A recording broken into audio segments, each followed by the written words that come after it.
Kaya ang galing nung kasama namin na yon. Bro, tanong lang po, kung sakaling mawala si KDR, sinong papalit sa kanya para mamuno? Kamag-anak ba niya? Hindi ko po alam kung sino pong papalit po sa kanya. Wala po akong pakialam dyan. Problema niya po yan. Tad, ask ko mo po. Kapatid, tanong ko lang po, papaano, kanina pa yan na ang fam ni KDR malupit. Para pagtakpan siya ni Bes, inaampon yung mga kapatid na pinaalis ng family ni KDR. Di matisod sa church. Totoo po yun. Ako po mismo saksi. Sayang nga po yung pong phone ko po dati. Hindi pa po kasi ganun ka nung nagka-phone po ako. Yung lang pong analog na cellphone. May mga messages po kami ni Brad Eli nun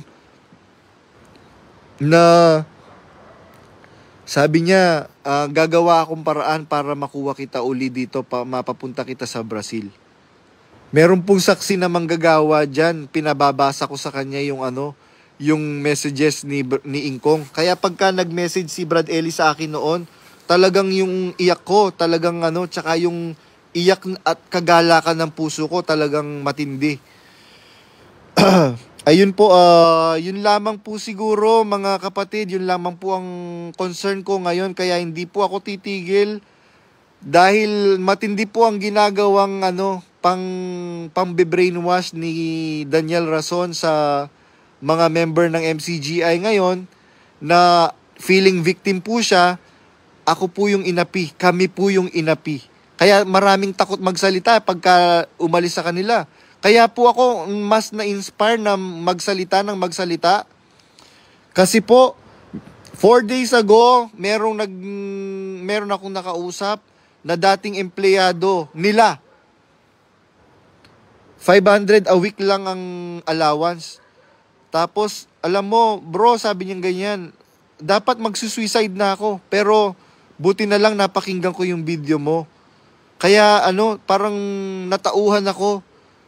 Kaya ngayon magpo-focus na lang po ako, bro, sa sarili ko. Sinabi ko po yun sa kanya, oo, mag-focus ka na lang sa sarili mo. Kung may pamilya ka, mag-focus ka sa pamilya mo. Panahon ngayon para bumawi sa pamilya.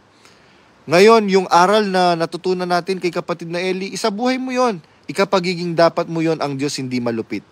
Yun lamang po mga kapatid, muli pagbati ng pag-ibig at kapayapaan ng totoong Kristo at ng totoong Diyos na ipinangaral ng kapatid na Eli ng Biblia. Salamat po sa Diyos.